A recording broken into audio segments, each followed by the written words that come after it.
mura pa. Eh, kaso sa iba mahal to, mga $9, $8. Pero dito sa mga hawker center, ano lang to, $4 lang. Yung Hokkien Mee, $4. Tapos yung fried oyster, may $4, may $6. Napakasarap. Ano yata to, authentic na local food nila, Singapore. Okay guys, kain muna kami guys. Thank you guys. See you soon. Hi guys, ito yung Hokkien Mee ng Singapore, tsaka yung fried oyster with egg siya. Yes, kain tayo guys. Nandito kami sa Shaim Road, Shaim Hawker Center. Malapit sa Vivo City and malapit sa... Kain guys! Ako pag kumakain ng hipon talaga, kinakain ko pati balat. Pero minunguya ako maigi.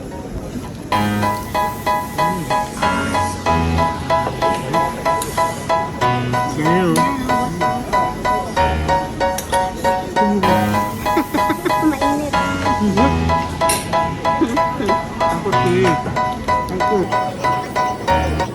Oyster and egg, no? Tapos glutinous rice.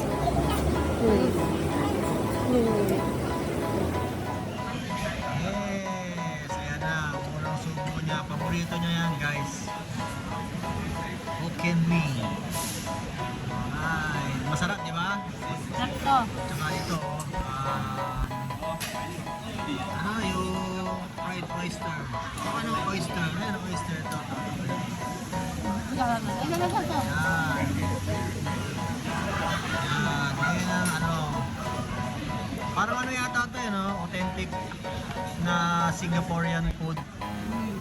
Yes. Okay. Guys, kain guys. Ayaw nga magka-camera, mahihain. So, ako na lang. Hindi na kain guys eh. Hap. Tatlong kalamansi, hindi kumain ng kalamansi. Thank you guys for watching. God bless you all. Ito guys, ano to, sugar cane. Kumbaga sa atin, tubo kung tawagin. Refreshing.